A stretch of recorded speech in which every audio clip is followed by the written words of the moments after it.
Adani presents Times Network Sustainability Conclave 2026, co-powered by Mahatransco, a platform where environmentalists, industry leaders, policymakers, experts and change makers came together to share insights and accelerate India's journey towards a sustainable future.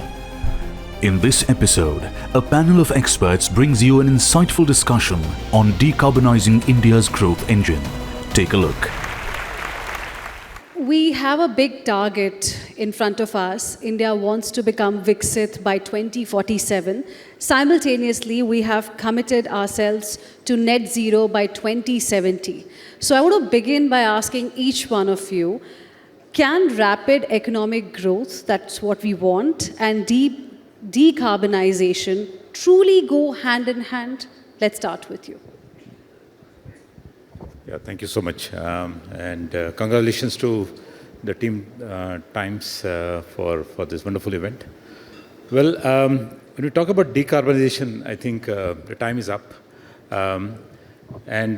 Speaking about whether it goes hand in hand, I think it's no longer a choice or option.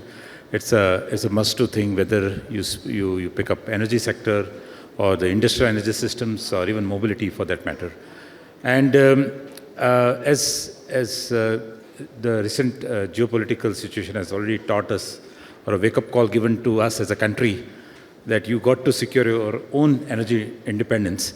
And as we just heard Sumant saying that we don't have fossil fuels. It is true, by the way. 89% of our energy needs are imported. Then what option do we have? The option as a country is to take the path of a carbon-free sources of energy. That's only not an option, but that's the only source we have, right? So having said that, I think it's an initiative that's already been taken by the government, by the various stakeholders, industry players, policymakers, financing guys, everybody, to make the decarb happen. And I think we're seeing several sectors where we are seeing what you call as electrification of everything or many of the things around us. And I think the path is just getting clearer day by day. Yep. Thank you. Okay. Thank you so much for inviting me. So I would like to state very clearly that I think this is the time where India can really lead the innovation part also in the context of sustainability. So I'm coming from a sector which cools the whole India or the world. So in one way we can say that cooling maybe will deter the overall sustainability, but I would say like the developed countries, they already having lot many issues with the retrofitting and all those things. But India as a country where the penetration of air conditioners is just around 7 to 10%, and we have huge opportunity to really develop those sustainable cooling solutions which can not only help us to attain those targets which has been set by globally, but we can make efficient products which can be really helpful for the overall market. So if we look at our oil dependence, import dependence has touched 90%. So it's not far-fetched to say that oil is India's biggest vulnerability from an energy security standpoint. And if we look at the Indian market, it's a growing economy. We have one of the fastest growth. We're clocking that, but that growth is accompanied by a commensurate demand for electricity and energy. And that's where sustainability comes in. So not just from the point of view of going green, but also from an affordability standpoint. The good part is the developments we are seeing are all positive. So from an electricity standpoint, last year we saw a capacity addition of almost 55 gigawatt, highest ever. Solar addition was close to 44, double of what we saw or what we witnessed in the previous year. If we look at from a mobility standpoint also, last month, which is June 26, we saw an EV sales of 3 lakh, which has been the highest ever any month in India's history. And looking at 25 lakh vehicle sale, almost 12.6% of that penetration is now from electric vehicles. So we are seeing positive developments, and that's really comforting from a transition standpoint. Interesting. So things are definitely looking better. There is an opportunity, but what do we do with that opportunity is the big question. Let's be more sector specific now, as far as Startup Hour is concerned. Now, in one of the discussions that we had just now, the focus was that, India has got big storage ambitions, but grid modernization is something that's the need of the hour. So how do we really do that? So there are two aspects to this question. First is how do we pump in electricity which the grid can absorb? So reducing that intermittency and then having a grid that's better prepared. So from that point of view, it's mostly renewable energy sources which are not just plain solar or wind directly generating, but clubbed with pumped storage or battery storage. And last year we have seen record high tendering for battery storage. PSP also, we have just seen one of the recent tenders closing in. So that way, increasingly, it's going to be more and more firm sources of energy injecting within that grid. At Tata Power, we are not doing anything specifically different. What we are doing is we are adapting with the sector needs. The newer bids, the newer trajectory has been hybridization with multiple sources, firming up with battery storage. So we have a battery portfolio. We have a pumped storage. We have a couple of pumped storage projects actually coming up.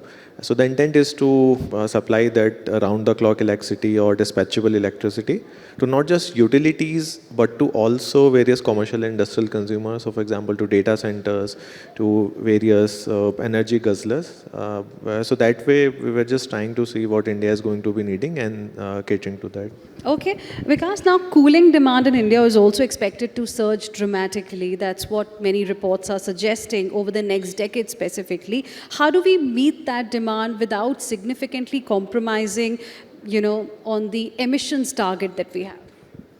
So the beauty is that I think we have already cost 10 million units, and in the next 5 years, I think we are going to double the demand for the air conditioners. But we had an India cooling action plan, which talks about that you have to reduce the cooling demand by 20 to 25%. You have to reduce the refrigerants from 25 to 30%, and then you have to reduce overall cooling efficiency, as in the product needs to be more efficient from 25 to 40%. So I think all the air conditioning manufacturers along with us, we are on the targets, and we really feel that the era is for that we need to give sustainable cooling, and with this thing going on, all the companies are working on primarily 3 parameters. One is that you are working on more energy efficient products. Second is that you are using more on the AI side or the digitization side. And third is that you are just trying to see what could be the other ways of using different refrigerants which are having low global warming potential, so that the product becomes more efficient and it is more sustainable, and the duration or the life cycle of the product is much more than the expectation, so that you don't have that like sustainability issues can be catered in that. Let's talk about the EV infrastructure in this country, because every time there is a conversation around somebody wanting to buy an electric vehicle, the argument is, where is the infrastructure really? So how will you like to respond to that argument? Consumers often say that EV charging infrastructure is still the biggest hurdle. Where are we, and where do we plan to go?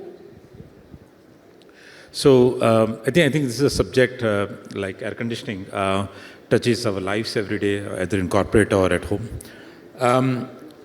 Speaking about e-mobility adoption, is largely a function of availability of products, and now you have probably more than 30 different electric cars available in the market, similarly in 2-wheelers, 3-wheelers, and also large format commercial vehicles as well. Now, speaking about the second function is the function of the availability of charging infrastructure, akin to what you call petrol pumps or gas stations. Now, to begin with, in the personal mobility segment or in electric car adoption, and one of the things, as Vaibhav just mentioned, last month, for the first time, more than 6% of cars sold in India have been electric. Now, all said and done, it's clear that if there is sufficient EV charging infrastructure per se, the adoption is likely to grow more.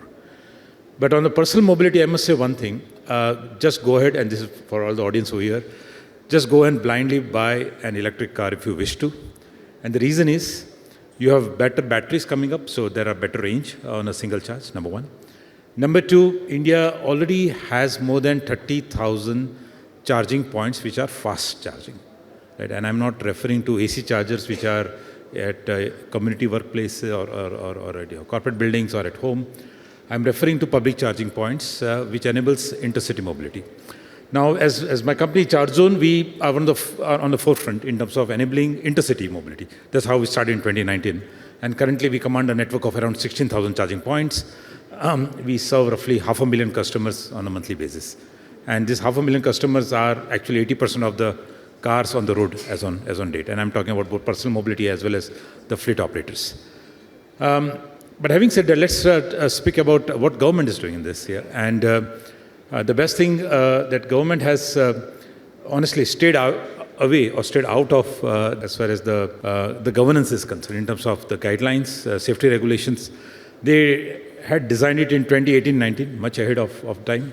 And today, the only piece that MHI has bought in is another 2,000 crore of a subsidy, marginal subsidy, I would say, or viability gap funding on the upstream side, that is on the power infra side. But having said that, companies like us, Charge Zone, and there is Tata Power, there's GOBP and others as well, who have been rolling out charging points across the highways, across the cities and so on. But today, you can actually drive from Amritsar to Chennai.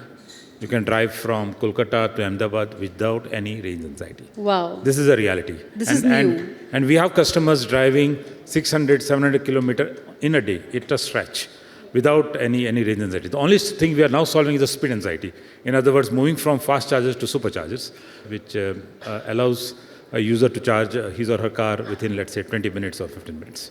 Interesting. I think we got some good ideas as well from people who are working in different sectors, because decarbonization is the need of the hour for us to become Viksit by 2047. Karthikeya, Vaibhav, Vikas, thank you very much for joining us here today.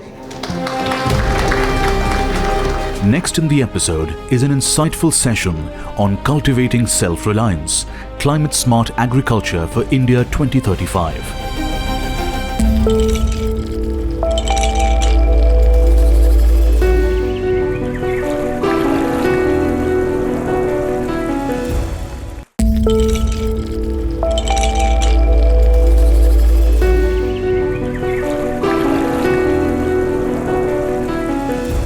The conversation of sustainable food and how do we make our agriculture practices smart and resilient and prepare them for the impacts of climate change that we see every day. We produce food for 1.4 billion people in this country, and not for just for our country, but many parts of the world as well. Agriculture remains a central pillar not only of our economy, but our culture as well. But climate change is directly threatening this system, which needs to be addressed, which needs to be understood. And there are so many facets to this conversation, but I think we will only focus on one, which is solutions. How do we, going forward, ensure that the food we grow is grown sustainably, it's not producing greenhouse gases that ultimately cause climate change, but at the same time, we are able to scale the production to meet our needs. I think I'll start with first question that I will pose to both of you, and then we will come to the next round of questions. First one is, what are the most critical bottlenecks preventing farmers from adapting to climate-smart agriculture practices at scale today? And how do we move forward? What are the main, a couple of major challenges that you see? Abhishek, you can start. Thanks. I think when it comes to climate-smart agriculture practices, let's just break it down. A lot of those are actually practices on the farm that if you change the way you are doing a particular process in cultivation, let's say the way you're doing flood irrigation, whether you're flooding your farm or are you doing it as wet and dry methods, are you doing it as sprinkler or drip irrigation, will significantly change how much methane emission you are emitting from the farm, right? Now, this is a behavior change that needs to happen at the farm level. And we're talking about 120 million farmers in this country, 12 crore, right? So that is one big area where you need to actually build capacity, build awareness about the practices. Then you talk about regenerative agriculture, what kind of biological inputs you can put back into the soil, back into the farm, instead of urea or DAP. All of those need capacity building, knowledge dissemination at each and every farm level. Now that is one of the biggest challenge in terms of actually scaling climate smart agriculture or regenerative agriculture. The next is wherever you are bringing in any technological intervention. Let's say you can do solar powered irrigation pumps, that will reduce the use of diesel in the farm. That technological interventions typically will get constrained by the actual financing and the upfront capital that the farmers will be able to incur for something like that. We know like small and marginal land holdings are 85% of our holdings in the country, right? Farmers are not sitting on capital to buy a solar pump off the shelf. Even with government subsidies, it is not easy for most farmers to actually adopt something like this. So yeah, so those I would classify as the big risk: knowledge and financing and the capital needed. Yeah, sure. So agriculture and allied sectors, basically they contribute around 15% of total emissions which we do as a nation, right? And if you see, how does it happen? Just as Abhishek said, flooding causes the methane bacteria to act and break down the soil organic carbon into methane. And then we use irrational amount of urea, DAP solutions to farms because of, I should say, subsidized pricing to farmers, and the erratic use basically results in a lot of nitrous oxide emissions, which are 300 times more potent than CO2 gas. So the bottlenecks are basically, for example, agricultural residue burning, right? So one principle is like you can convert this into compost, vermicompost, or even do a process called pyrolysis gasification to convert into biochar, which is a very good soil amendment tool and a very permanent durable carbon which can store in the soil itself. But it has to compete with the pricings you have to, basically you have to compete with urea DAP, which is heavily subsidized.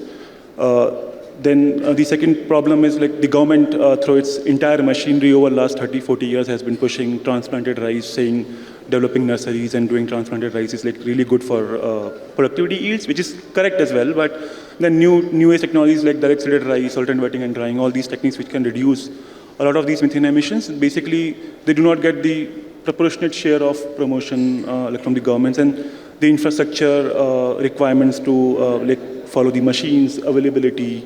And then the farmers are, the behavior change do not happen it doesn't happen in a year, right? So you need time for such behaviors to get adopted.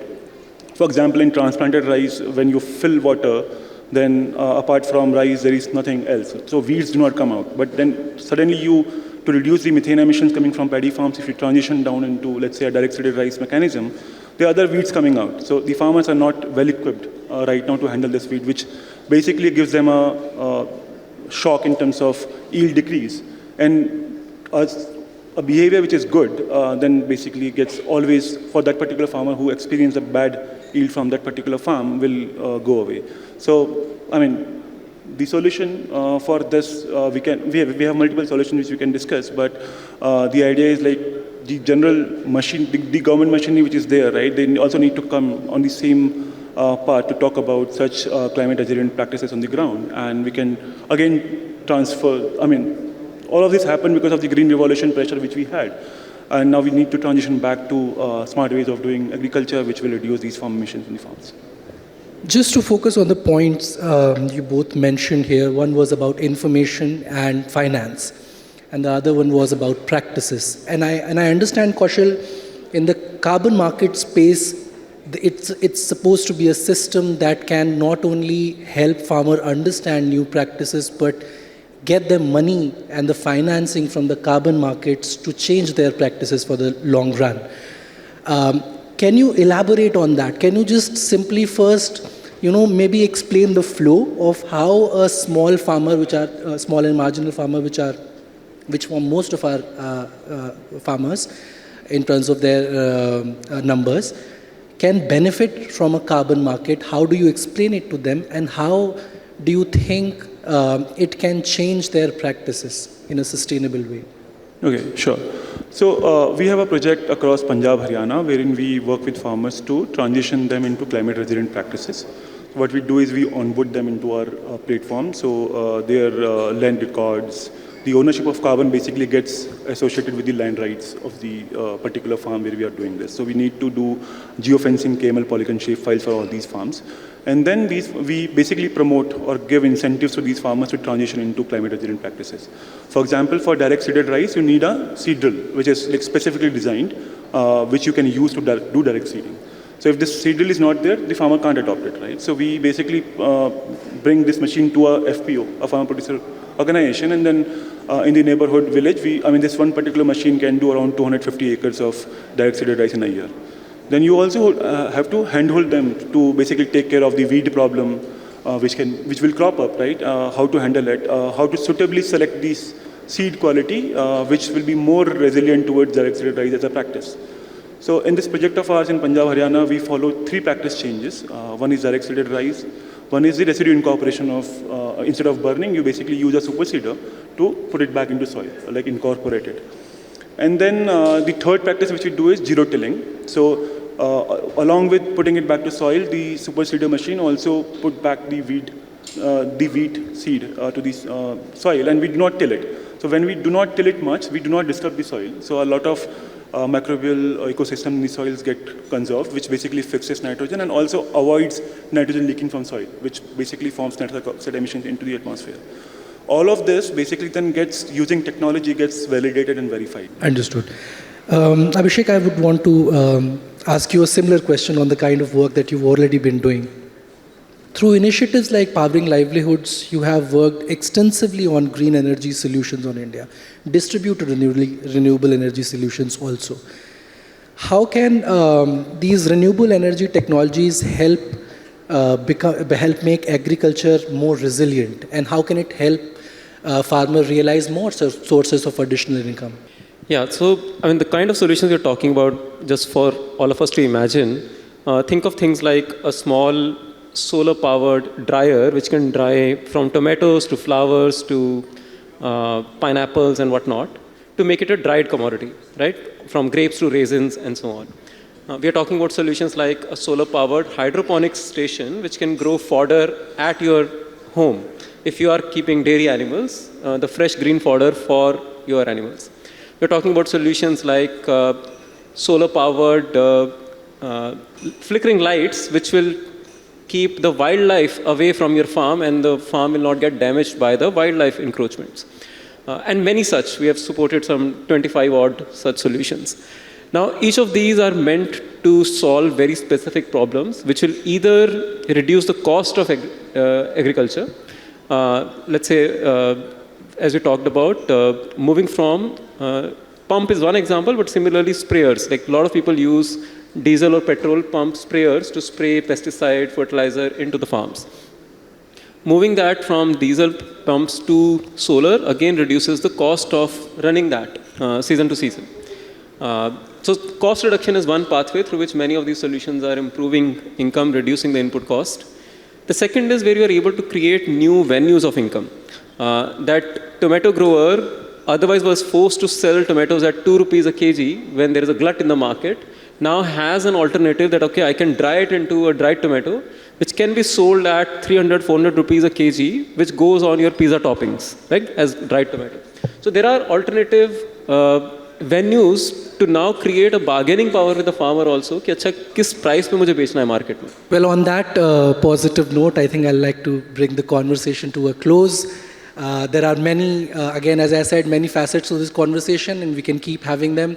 It's important that we address this issue, and India has many problems coming from the climate impacts, but at the same time, as we've sort of spoken about, there are many solutions also that are being experimented with, and some of these will scale and solve the real issues on the ground, and we can just hope that that happens very soon in the years to come, because we all know that our farmers need that support, and that change needs to happen now.